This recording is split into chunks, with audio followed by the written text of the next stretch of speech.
Kita sebagai ketua keluarga, ar-rijalu qawwamuna 'alan nisa, lelaki adalah pemimpin kepada perempuan dan pemimpin kepada ahli keluarga.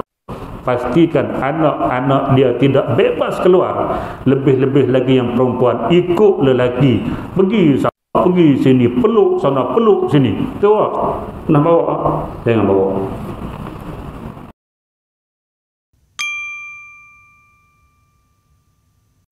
Tajuk bawah bab yang ketiga, halal dan haram dalam perkahwinan dan kehidupan berkeluarga.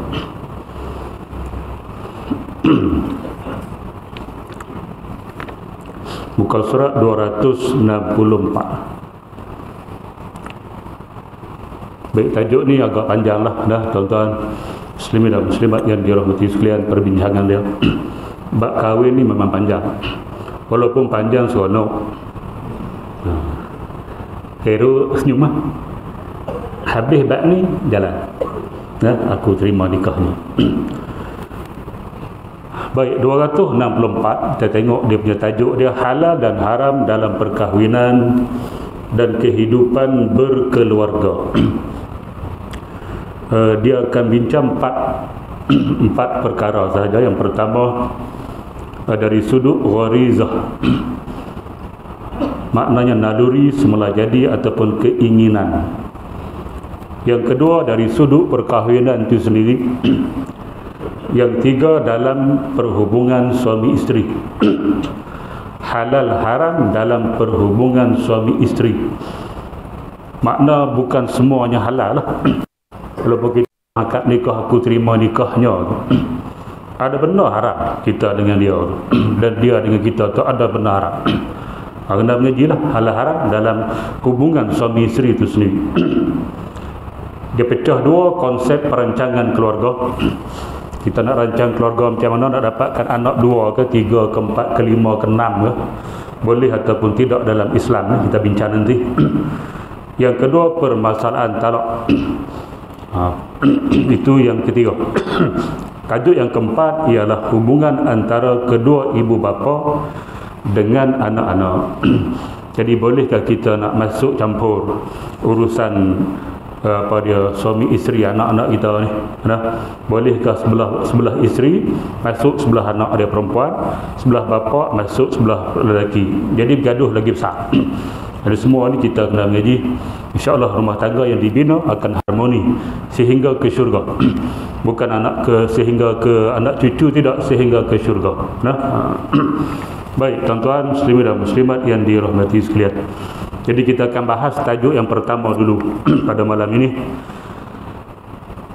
Dari sudut gharizah ataupun naluri semula jadi. Arab panggil gharizah, kita sebut naluri semula jadi ataupun keinginan.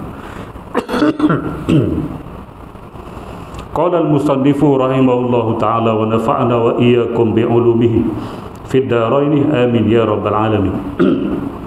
Kata pengarang rahimahullahu ta'ala, Allah subhanahu wa ta'ala telah menciptakan manusia untuk menjadi khalifah bagi memakmurkan bumi ini. Jadi kita ni dicipta oleh Allah subhanahu wa ta'ala sebagai khalifah. Khalifah tu makna apa? PM? Tidak. Khalifah bukan makna Perdana Menteri. Khalifah makna dia pengganti. Oleh kerana itu disebut Al-Khalifatul Ula, Sayyiduna Abu Bakar As-Siddiq. Pengganti Nabi yang pertama ialah Abu Bakar As-Siddiq. Dia ganti Nabi, bukan dia jadi Nabi. Dia cuma ganti Nabi untuk menguruskan urusan orang-orang Islam. Itu nama dia khalifah, pengganti. Dan khalifah yang kedua, pengganti yang kedua, Umar Al-Khattab. Tapi dia nak sebut khalifah tu kena sebut dua kali. Sebab dia bukan menggantikan Nabi. Dia mengganti Abu Bakar As-Siddiq. Maka disebut khalifati Rasulullah.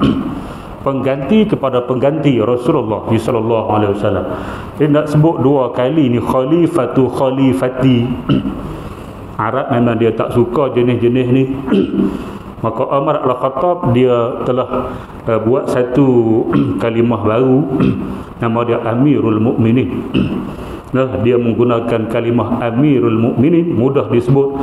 Dia pernah menyebut khalifati Rasulullah, tu agak panjang. Maka di situlah lahirnya kalimah Amirul Mukminin, raja kepada sekalian orang-orang Islam. Baik, tuan-tuan dan muslimat yang dirahmati, khalifah pengganti. Wa iz qala rabbuka lil malaikati inni ja'ilun fil ardi khalifah. Dan ingatlah wahai Muhammad, ketika mana kami mencipta manusia Adam alaihissalam ini untuk jadi khalifah. Khalifah di atas muka bumi, artinya pengganti Allah Subhanahu wa taala untuk menguruskan bumi, wakil Allah Subhanahu wa taala untuk menguruskan bumi ini. Itu nama dia khalifah. Sebab tu kita manusia dilantik oleh Allah Subhanahu wa taala menjadi khalifah di atas muka bumi. Nak bagi faham kalimah khalifah tu dulu. Nah, baik tuan-tuan dan muslimat yang dirahmati sekalian. Kalau tahlil hak kepala panggil apa? Khalifah juga? Tak, tu ganti siapa? Ganti tuan rumah. Tuan rumah kata tolong ganti tuan rumah. Patut tuan rumah buat kali itu, tapi oleh kerana tuan rumah tak apa pandai suruh tu imam lah. Tu imam tu menggantikan tuan rumah. Khalifah lah juga. Boleh pakai. Baik tuan-tuan. Tujuan ini tidak akan tercapai dan dapat disempurnakan melainkan dengan mengekalkan manusia yang bakal menguasai bumi ini agar kehidupan mereka berjalan dengan bercucuk tanam, membuat barang-barang keperluan tu khalifah. Nah, membangunkan rumah dan mengisinya dengan sebarang keperluan. Kemudian dia mesti menunaikan pula hak Allah Subhanahu wa taala ke atasnya. Jadi nak jadikan manusia sebagai khalifah, dia kena kekalkan. Kalau tak kekal, dia akan hapuslah. Bila hapus, tak ada lah tuan-tuan, manusia ni akan hilang daripada bumi. Maka Allah Subhanahu wa taala akan mengekalkan spesies manusia. Cara nak kekal macam mana? Ni gharizah. Nah, untuk menyempurnakan penciptaan manusia, Allah Subhanahu wa taala telah melengkapkannya dengan pelbagai gharizah, yakni naluri semula jadi, keinginan dan nafsu yang dapat menjadikan manusia ke arah kehidupan yang membentuk satu bangsa. Dia kena ada naluri ni, gharizah. Kalau tak ada hak ni, nabi tak ada. Nabi. Kalau tak ada nasir, tak ada yang ni, nabi tak ada. Faham? Faham? Excellent. A+. Tuan-tuan dan muslimat yang dirahmati sekalian, lelaki bila lihat pada perempuan, dia ada keinginan. Tu gharizah nama dia. Tu gharizah nak beritahu. Dah tengok pada KFC, dia ada keinginan. Itu gharizah. Tengok cendol ada keinginan. Tu nama dia gharizah. Kalau lelaki tengok perempuan yang tikus tengok besi, dia nak. Tak ada anak. Manusia tidak akan berkembang. Nah, lelaki tengok perempuan macam tengok tikus tengok besi. Tikus dengan besi dia bukan boleh nak gigit saja itu. Tak ada apa. Nah, Nabi tak ada, nasir tak ada. Aku ada. Tuan-tuan dan muslimat yang dirahmati, itu nama dia. Allah nak apa, dia memastikan manusia ni kekal hidup atas dunia, dia bagi nafsu itu. Dengan nafsu manusia boleh berkembang. Nafsu tu gharizah. Nah, dia mula situ. Jadi hak tak nikah lagi ni kau mana cerita ni? Hak tak nikah lagi kau mana cerita? Tak ada nafsu. Kan tak ada nafsu, dia tak cukup duit lagi. Macam tu lah. Nah, semua ada nafsu, jangan kita tak ada. Ada. Tengok lebay. Takut pergi ke rumah huruk jengkreng. Tuan-tuan dan muslimat yang dirahmati sekalian, naluri itu ada. Nah, tapi bila tidak ada kemampuan, tak apa. Antara naluri, banyak naluri ni. Antara naluri semula jadi yang terdapat dalam diri manusia ialah keinginan kepada makanan dan mencari makan sehingga kenyang supaya dia dapat terus hidup di atas muka bumi ini. Itu nama dia nafsu makan. Nah, nafsu makan. Nafsu makan ini akan diuji oleh Allah Subhanahu wa taala. Nafsu makan, nafsu minum dan nafsu seksual ini akan diuji oleh Allah Subhanahu wa taala di bulan Ramadan. Nah, dia akan uji tiga tu. Apabila sudah kenyang, Tengok betul-betul. Apabila sudah kenyang, timbul pula keinginan seks, di mana dengan timbulnya keinginan ini dia akan tertarik kepada yang lain dan dapat meneruskan kehidupannya. Banyak makan, dia banyak air mani. Nah, bila kita banyak makan, maka kita akan banyak air mani. Bila banyak air mani, nafsu kita menjadi Power Rangers. Jaglah. Kurangkan makanlah. Nah, sebab itu Nabi sebut, ya ma'syarasy syabab. Khairul dengar betul-betul. Nah, hadis ni saya tujukan pada Khairul. Tujuh lagu, 7 hadis lagi bagus, 7 lagu tak bagus. Nah, ya ma'syarasy syabab, man istata'a minkum alba'ata falyatazawwaj fa innahu aghaddu lil basar wa ahfazu lil faraj wa man lam yastati' fa alayhi bis-siyam fa innahu wijab. Nah, atau kama sallallahu alaihi wasallam. Nabi kata, wahai pemuda-pemuda Islam. Dia panggil pemuda. Siapa hak muda, Nabi panggil dia. Siapa rasa dia muda lah, saya dah 35 dah, boleh kita muda lagi lah. Cik Nasir 33 lagi muda. Ya ma'syarasy syabab, wahai pemuda-pemuda, sesiapa yang mampu untuk membayar al-ba'ah. Al-ba'ah ni kita kata belanja kahwin. Nah, hari ni kalau yang biasa-biasa ni tuan-tuan, anak-anak dara yang biasa-biasa ni kira atas 10, bawah 20. Bawah 10 jangan cari hidup. Di Tualang ada bawah 10, Tualang. Ada nak pergi cari 3. Ada bawah 10. Ada. Tu Tualang. Tualang 3 jangan tanya. Nah, bawah 10 ni zaman 70-an, 80-an, 90-an tu bawah 10. Saya menikah 3,000 lah. Cik Nasir, jangan malu kita. Tak ada dah lah ni. Atas 10, bawah 20. Ini biasa. Artis jangan tanya 100,000, jangan tanya. Nah, orang biasa ni. Bawah 10, atas 10, bawah 20. Kalau kita dah ada 20,000, kita kata. Satu lagi, kita ada kemampuan, kita dah ada kerja, ada gaji tetap yang boleh nak sara bini kita, seterusnya anak-anak yang bakal lahir.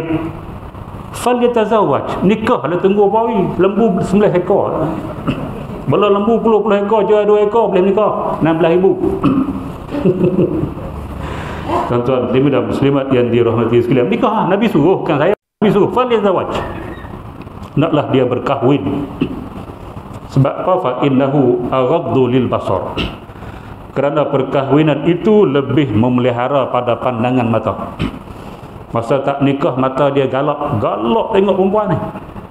Nah, Nabi tengok galak ha. Orang panggil mata keranjang. Mata keranjang pada dia nasi. Lihat perempuan bawa keranjang. Tu keranjang. Ranjang atau ranjang pada? Hero, ranjang pada? Katil lah. Tengok perempuan, bawa dia naik atas katil. Dari segi khayalan dia, dia berkhayal. Tengok perempuan cantik, balik rumah khayal. Peluk perempuan tadi, bawa pergi atas katil. Itu nama dia mata keranjang. Tu bahaya. Sebab tu Nabi sebut, bila kita menikah ni, fa innahu aghaddu lil basar. Perkahwinan itu lebih memelihara kepada pandangan. Makna kalau kita lihat perempuan di luar, kita bekerja mesti keluar. Kalau kita melihat, kita balik, kita ada isteri kat rumah, tak ada masalah, selesailah masalah tu. Nah, case close. Hero, case close. Tak ada bini tu payah. Nah, kes rogol banyak mana, kes rogol. Kes tu dia nak nikah tak boleh, rogol. Bukan sekadar rogo manusia, lembu di rogonya. La ilaha illallah. Kat di Terengganu, umur 50, rogo kambing, mati kambing. Pecah dah. Jangan. Yang pula kambing. La ilaha illallah. Tu warizah. Tuan-tuan, muslimin muslimat yang dirahmati sekalian. Sebab tu cukup al-ba'ah, perbelanjaan itu nikahlah kata Nabi. Kerana dia lebih menjaga pandangan mata. wa ahsanu lil faraj, dan lebih memelihara kemaluan. Mana dia tidak akan merogoh, dia tidak akan zina. Paling minimum pun hak kemaluan yang kita kena jaga, termasuk dalam dosa ini, ialah masturbation. Orang Bali panggil, Perlis panggil tak tahu. Masturbation. Jemaah Melayu pun masturbasi. Ayat liuk basi ke apa? Kok ke kampung-kampung dia panggil melancak. Yang saya tahu orang. Yang tu famous lah dalam kalangan pelajar ni. Pelajar remaja 15 ke atas. Ni penyakit paling utama, melancap, masturbation. Walaupun dia tak kena sebat macam zina, tak kena rejam macam zina, tapi dia tetap dosa ikut pandangan jumhur ulama. Haram, kecuali tempat tertentu yang diharuskan darurah. Bila? Tunggu sampai masa aku cerita. Sabar. Baik, tuan-tuan dan muslimat yang dirahmati sekalian. Jadi kita tak boleh merogoh, tak boleh zina, tak boleh melancap pun, tak boleh. Itu kehormatan yang perlu dijaga. Maka bila kita dah kahwin, benda tu case close. Hero nah. Budak-budak muda saya cakap di dalam kelas, lebih-lebih lagi tingkatan 5. Tingkatan 5 memang mengaji bab nikah. Nah, bab nikah mereka tak pernah tidur. Kalau aku masuk ngajak mata gini, jeging. Lambat masuk marah, ustaz kena masuk lambat. Ni masa nak habis. Masuk bab akidah slow, akidah. Bab akidah slow. Nah, bab nikah laju, tingkatan 5. Kita kena cerita, tingkatan 5 tengah duk mengganas tu. Tuan-tuan dan muslimat yang dirahmati sekalian, tak boleh buat no. Dia boleh, kalau dari segi saintifiknya, kajian WHO, dia boleh menyebabkan mata jadi kelabu. Aku mula pakai spek umur 45. Mata aku tak kelabu 45 biasa, normal bagi manusia. Ni umur 15 pakai spek jengkreng. Umur 20 pakai spek. Bukan kita tuduh, tidak. Itu dia boleh jadi ke arah itu. Nah, tuan-tuan dan muslimat yang dirahmati, boleh menyebabkan rabun pada pandangan mata, lemah syahwat, macam-macam lah. Nah, okey. Jadi benda tu kena jaga. Tak boleh, tu mesti jaga. Wa ahsan lil faraj, jalan dia menikah. Siapa kena penyakit tu, penyakit tadi mengeluarkan mani dengan sengaja, masturbation itu, ubat dia satu, menikah. Selagi dia tak nikah, penyakit tu tidak boleh diubat. Bila jumpa doktor pakar di seluruh dunia mana pun, takkan lega penyakit tu. Dia akan sembuh bila dia menikah. Tu hero. Hero saja ni.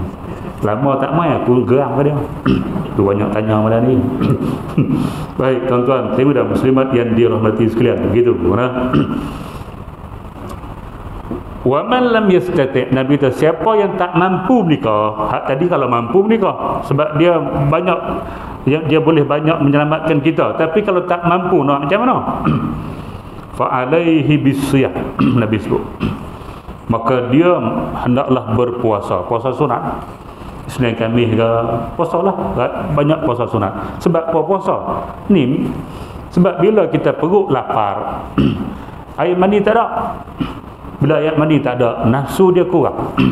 Nah, dia sebut apabila sudah kenyang, timbul pula keinginan seks. Sebab bila kenyang, memang seks akan timbul.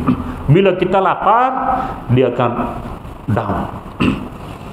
Maka dua golongan manusia. Yang pertama, pemuda-pemuda yang belum berkahwin dan dia nak kahwin tapi dia tak mampu.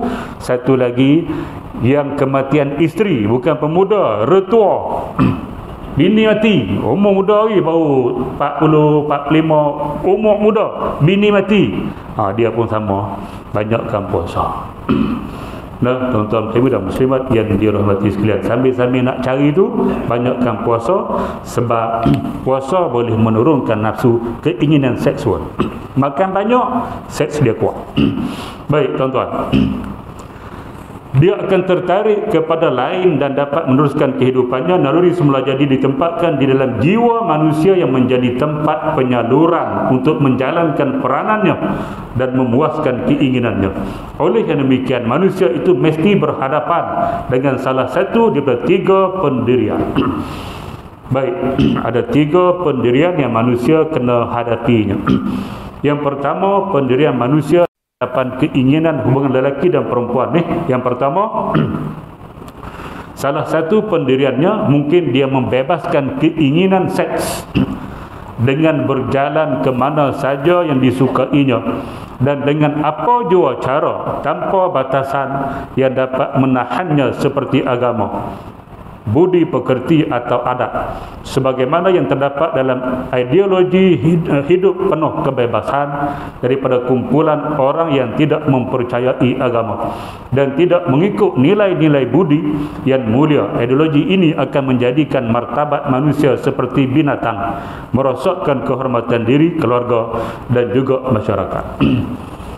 Bila Allah bagi gharizah, satu kumpulan manusia yang akan timbul ialah kumpulan yang menggunakan gharizah ataupun keinginan seksual ini secara mengkhinzir buta. Tahu mengkhinzir buta? Jangan say. Mengkhinzir buta tahu? Ini bahasa baru, tak ada dalam bahasa dan pustaka. Nama dia seks bebas. Eropah. Perempuan yang umur 18 ke atas tak ada dah gadis, tak ada darah. Seks bebas. Tuan-tuan dan muslimat yang dirahmati sekalian, bukan itu di Eropah dulu lah dah masuk ke negara-negara Islam, termasuk kita Malaysia. Berapa banyak dalam setahun itu anak-anak luar nikah didaftarkan di Jabatan Pendaftaran Negara seluruh Malaysia. Berapa banyak? Mana kerja Jabatan Negara? Pencin tak pencin, tolong cerita. Ratus-ratus ribu anak luar nikah. Orang dulu kata anak haram jadah didaftarkan. Yang tu yang didaftarkan, yang dia lempak dalam sungai tak kira lagi, yang dia bakar hidup-hidup tak kira lagi, yang dia masuk dalam tanah flash tak kira lagi. Tu manusia dia akan pergi situ. Tuan-tuan dan muslimat yang dirahmati sekalian, dia akan bincang dalam bab zina. Cuma nak bagi mukadimah, manusia dengan gharizah, dengan nafsu ini ada hak jenis ni. Jenis nafsu seks bebas.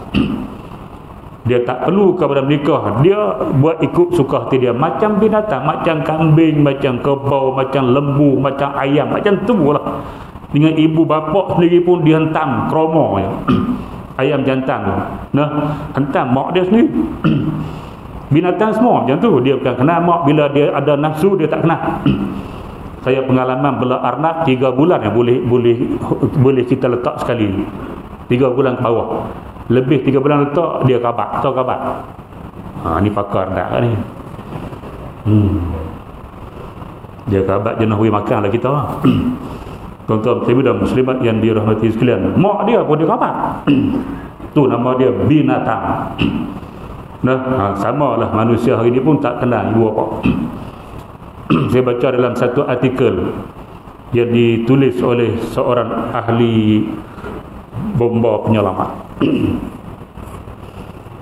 Dia kata dia dapat satu panggilan, ada satu aksiden di satu tempat lah. Pergi rupanya panggilan palsu, tak ada pun. Dia pergi tu tak ada, tempat dia yang disebut tu tak ada pun. Ini di antara dilema yang berlaku lah kepada mereka. Saya saja sonok-sonok panggil, kesian kat mereka. Pergi tu letih, buang minyak, buang tenaga. Patah balik, lalu satu kawasan mereka ternampak di curang tu ada satu kereta yang terbalik. Saya ada atas. Tapi hak telefon tadi bukan yang tu, tempat lain lah, arah balik dah. Hak pergi tu tak ada. Tapi Allah nak tunjuk yang ni berlaku, tak ada siapa tengok. Jatuh bawah. Tapi mereka nampak. Berturun. tu depa buka kereta tadi ada 4, nah 3 lelaki seorang perempuan. 3 lelaki seorang perempuan. Driver lelaki, di belakang tu 2 lelaki seorang perempuan di tengah. Yang menyedihkan ialah dalam keadaan tidak pakai seurat benang. Nah, tidak pakai seurat benang, tak pakai baju, telanjang bulat. Sini panggil apa? Bulat je. Telanjang bogey. Ni umur apa? Umur apa? 14 tak boleh dengar. Cik Nasir, ni nikah yang bawa dia minggu depan. 18 kata tajuk ni. Takut dia cepat lagi Cik Nasir susah. Aku tak risau. Cik Nasir susah. Baik, tuan-tuan dan muslimat yang dirahmati sekalian, tak pakai apa. Yang hak belakang tu sedang bersama lelaki 2, perempuan tengah seorang, sedang berzina. tak lepas ni. Tapi mati semua lah. Bila pergi hospital, semua dibuat postmortem, semua dibuat pengecaman yang begitu, yang amat menyedihkan. Satu keluarga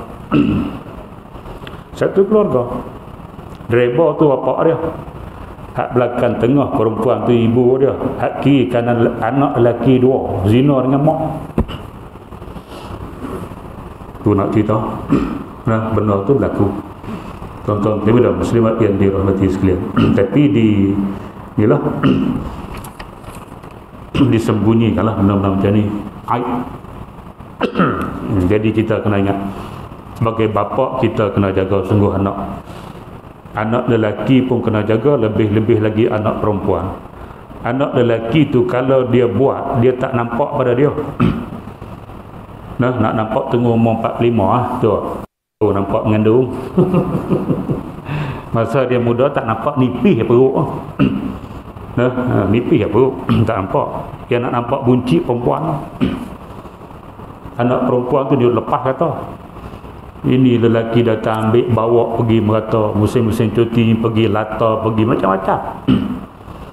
Tuan-tuan dan muslimat yang dirahmati sekalian, penuh di taman-taman rekreasi penuh.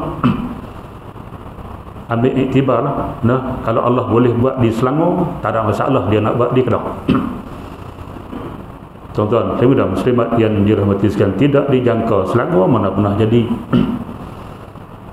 Tapi bukan kita nak tuduh, kita ambil iktibar. Jangan jadikan rumah Allah ni kosong. Selepas PKP 6 bulan kita tak datang masjid, bila dibuka kita tak datang juga masjid. Kita tak datang pula. Kita datang tu datang.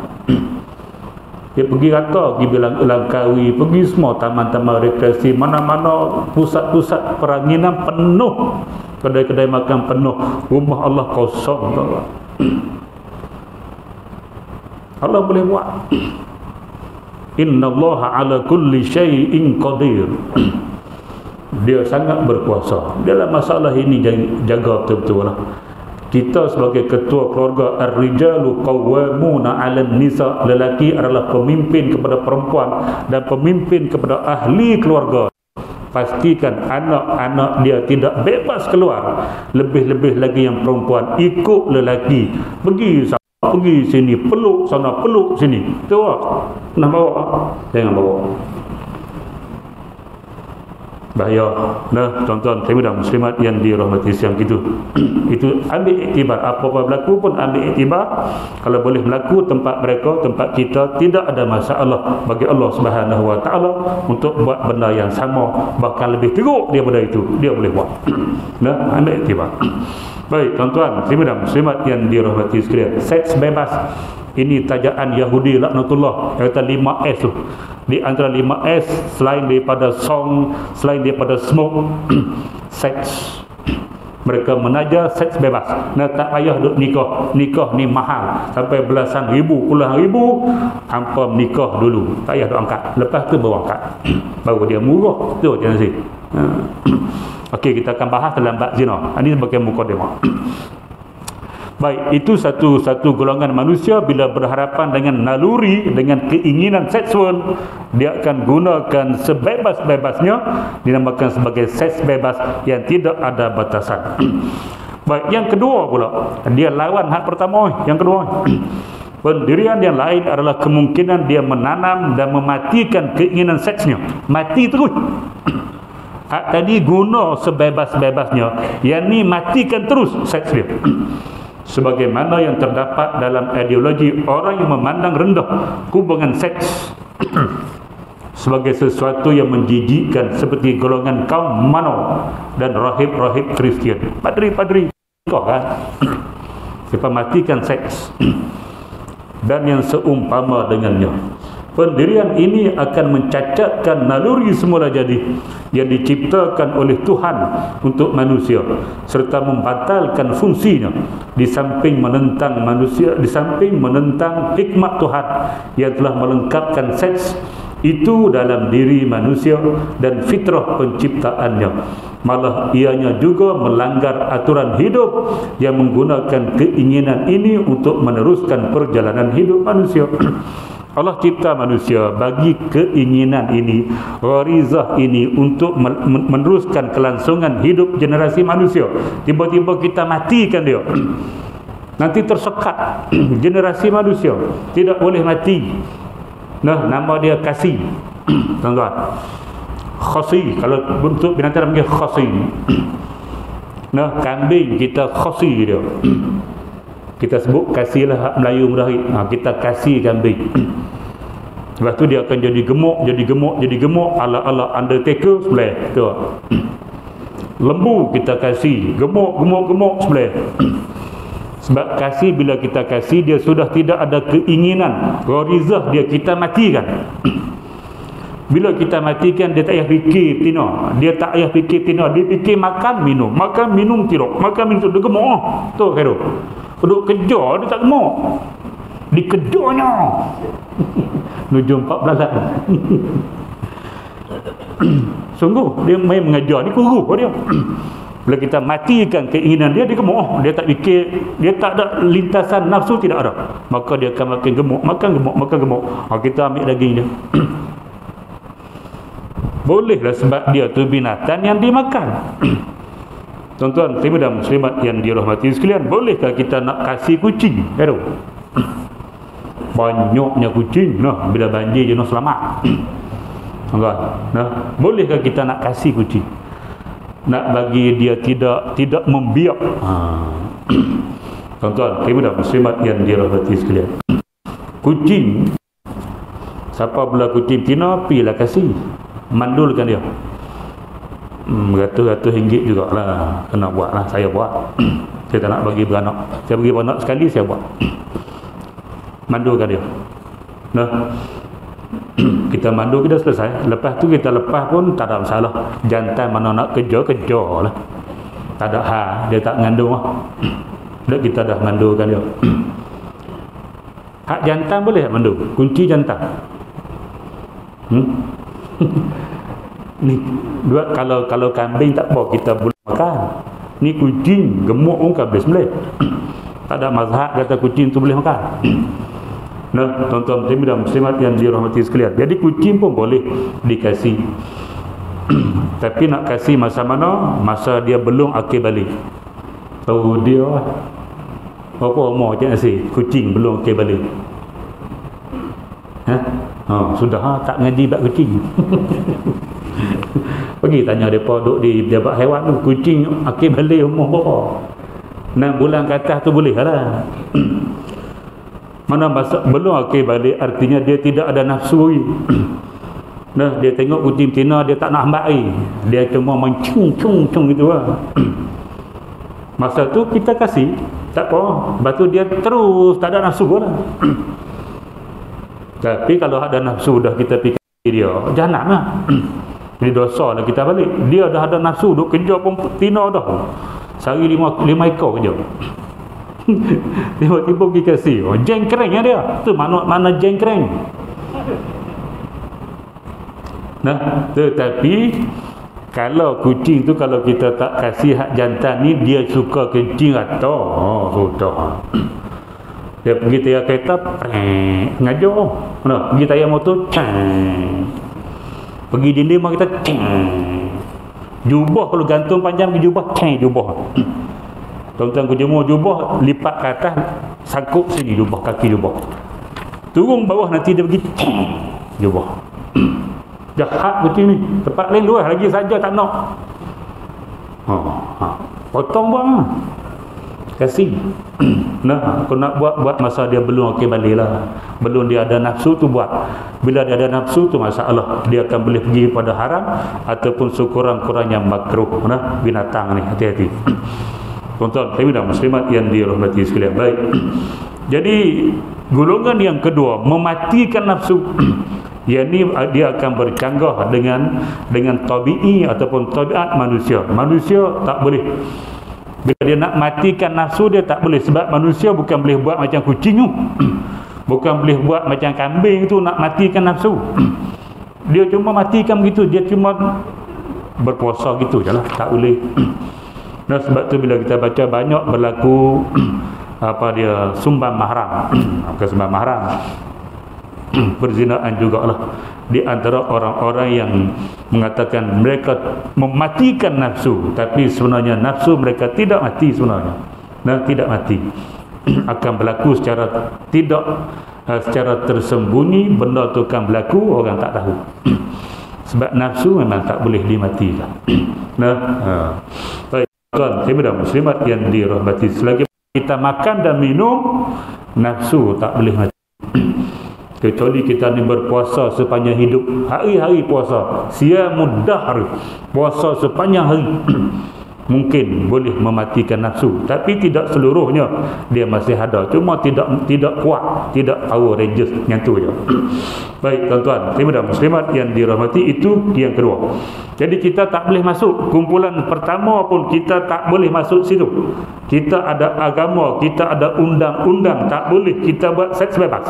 Yang kedua pun kita tak boleh. Ini menyanggah fitrah yang Allah cipta manusia. Semula jadi ada nafsu, tiba-tiba kita mematikannya. Ini adalah melanggar fitrah manusia, tak boleh buat.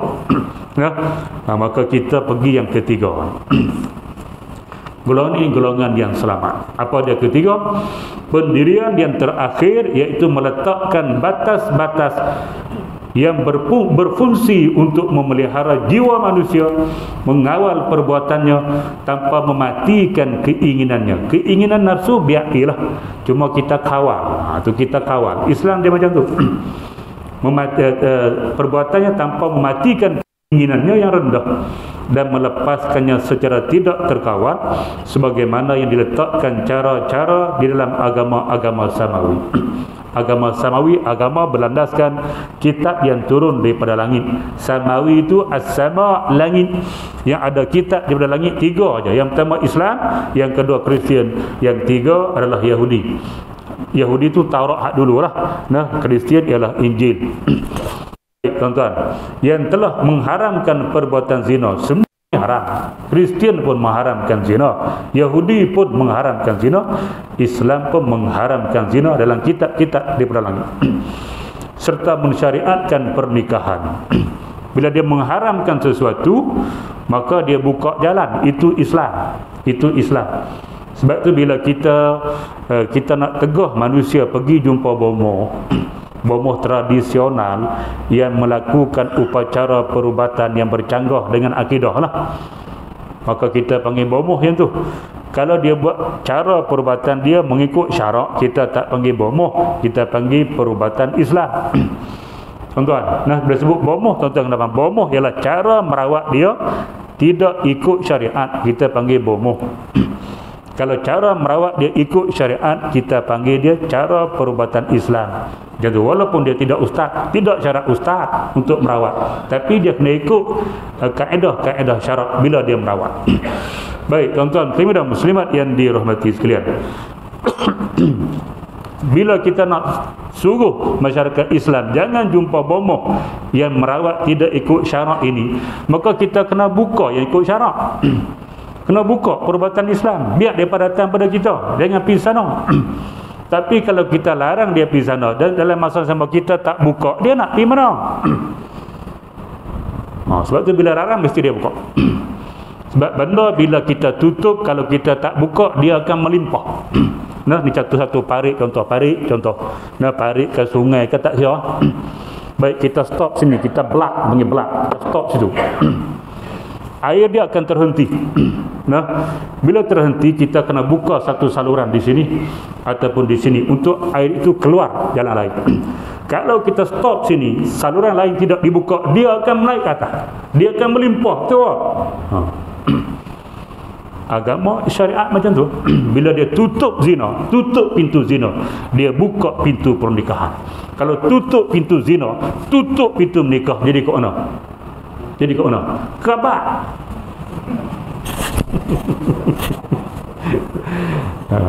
Nah, bahaya. Islam gitu, dia tutup zina, dia buka pernikahan. Dia buka pernikahan. Baik, tuan-tuan. Khususnya agama Islam yang telah mengakui keinginan seks, lantaran itu Islam menunjukkan jalan melaksanakannya dengan cara yang halal serta melarang sikap mencegah keinginan nafsu untuk meninggalkan perhubungan dengan wanita. Islam juga mengharamkan perbuatan zina serta jalan-jalan yang menarik kepada perbuatan zina dengan pengharaman yang tegas. Nama dia muqaddimah zina.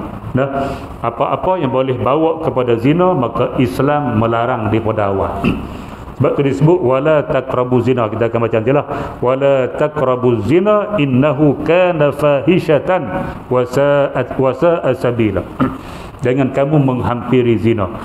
Dia tak sebut wala taznu, jangan berzina. Kita tak jumpa ayat wala taznu, jangan berzina. Yang kita jumpa la yaznun ada. Di antara sifat-sifat ibadur rahman, hamba Allah yang bersifat rahman, di antara sifat mereka ialah wala yaznun, mereka tidak berzina. Nah, surah Ar-Rum. Surah Ar-Rum apa? Lupa. Tuan-tuan muslimin dan muslimat yang dirahmati sekalian. Al-Furqan, nah surah Al-Furqan. Ayat ni wala taqrabu zina, jangan hampir kepada zina. Dia tak kata jangan berzina. Makna segala jalan yang boleh membawa kepada zina, Islam mengharamkannya. Sehinggalah pada penglihatan pun, melihat. Kita akan baca nanti cuma sebagai mukadimah, melihat pun Islam suruh jaga. Nah, ghaddul basar, dia kata tundukkan pandangan mata. Kullil mu'minin yaghuddu min absarihim. Surah An-Nur. Wahai Muhammad, katakan kepada orang-orang beriman lelaki ni, yaghuddu min absarihim, hendaklah mereka menjaga pandangan mata mereka. Sebahagian pandangan mata, mana hak benar halal tengoklah, hak haram tu jangan tengok. Sebahagian yang halal tak boleh tengok, yang haram tak boleh, yang halal boleh. Tu doktor sebahagian min absarihim, sebahagian pandangan. Hak haram tak boleh. Begitu juga wa kullil mu'minat, katakan juga kepada orang-orang perempuan yang beriman, yaghdudna min absarihinna, hendaklah mereka menjaga sebahagian daripada pandangan mata mereka daripada melihat benda-benda yang haram. Nah, tuan-tuan muslimin dan muslimat yang dirahmati, melihat benda haram ialah melihat kepada aurat lelaki dan wanita haram. Sebab itu satu pepatah Arab menyebut an-nazratu fabtisamatu fakalamun fasalamun famau'idun faliqa'un. An-nazratu, pertama sekali ialah dia melihat kepada seorang perempuan. Contoh, seorang lelaki muda melihat kepada seorang perempuan muda juga, an-nazrah. Jadi melihat, selepas dia melihat fabtisamah, maka dia senyum tengok perempuan. Kan tak senyum tengok perempuan, mesti senyum tengok lelaki, tak senyum perempuan senyum. Nah, melihat kemudian senyum. Senyum ada makna tu. Fabtisamatun fakalamun, maka dia mula menyapa, assalamualaikum. Tak nombor telefon dia. Tu fakalamun. Fasalamun fakalamun, maka dia menyapa, dia mula cakap lah. Mula cakap. Hak geng-geng muda tahulah. Nah, masa duk ngorak dulu saya pun. Hero. Universiti dulu duk meraknya tu lah. Dia minta lepas dia cakap fa mau'idun, maka buat janji temu. Mau'id tu janji temu. Orang Bali panggil dating. Selepas dia buat janji temu, dating tu, fa liqa'un, maka bertemulah. Bertemu, lepas tu bertemu pula, lepas tu bertemu pula, lepas tu bertemu pula, lepas tu jengkreng. Asal daripada pandangan mata, maka pandangan mata juga kita kena jaga sebab dia dikira muqaddimah kepada zina. Sebab tu kena jaga mata. Okey. Tuan-tuan, inilah konsep yang sama dan pertengahan. Jika tidak kerana adanya anjuran untuk berkahwin, kalau Islam tidak menganjurkan berkahwin, nescaya keinginan seks tidak akan dapat memainkan peranannya untuk kelangsungan wujudnya bangsa manusia di atas muka bumi ini. Jika tidak kerana pengharaman zina dan pengkhususan lelaki dan wanita yang tertentu dalam kehidupannya, nescaya tidak akan subur kehidupan berkeluarga yang terbina dalam naungan kasih sayang yang bernilai tinggi. Kalau Islam tidak menganjurkan perkahwinan, tak ada anak lah kita, tidak ada generasi. Dan kalau Islam tidak mengharamkan zina, maka akan melahirkan anak-anak zina, anak-anak yang tidak ada kualiti. Sebab waktu mereka berzina dalam keadaan yang cemas, tuan-tuan. Orang zina dia tak sama dengan suami isteri. Suami isteri, minta maaf akhir 18 ke atas tak apa. Dia malam pertama dia tenang saja. Pintu kunci kena bilik kunci lah pintu. Mak pun tak masuk tu akhir. Dia tidak diganggu. Malam pertama orang panggil malam dia lah, kira raja sehari. Pagi esok mak tak gerak subuh. Dia pergi subuh gajah ke gajah pergi lah hari tu. Mak tu tak nak kacau. Anak mereka tenang, tidak ada siapa nak kacau mereka. Mereka bersama dalam keadaan yang harmoni, yang tenang. Tu pasangan suami isteri. Hak zina boleh itu. Pergi hotel bilik nombor 13. Masa nak zina takut orang ketuk pintu, jadi tak halau itu. Tidak harmoni. Anak akan lahir jadi serabut kalau jadi anak. Sebab tu anak zina kalau tak dididik dengan betul, dia akan jadi jahat. Anak tak zina halal pun jadi jahat. Tapi anak zina lebih risiko tinggi untuk jadi jahat kalau kita tak didik dia betul-betul anak zina. Sebab dia tidak, keluarga yang hasil daripada zina, dia tidak akan harmoni. Anak-anak jadi perangai dia jahat, akhlak dia buruk. Satu keluarga ada 3 anak zina, satu kampung ada 30, ada 300, maka kampung tu akan jadi kampung jahat. Tak nak. Sebab tu anak zina diharam. Kita nak anak halal yang harmoni, dan akan mengharmonikan satu kampung, mengharmonikan satu negeri, dan mengharmonikan satu negara. Sebab itu Islam mengharamkan zina. Baik tuan-tuan, muslimin dan muslimat yang dirahmati sekalian. Jika tidak kerana adanya keluarga yang bahagia, keluarga yang bahagia akan lahir daripada suami isteri yang sah nikah. Kalau yang tidak nikah, dia tidak akan ada istilah keluarga bahagia.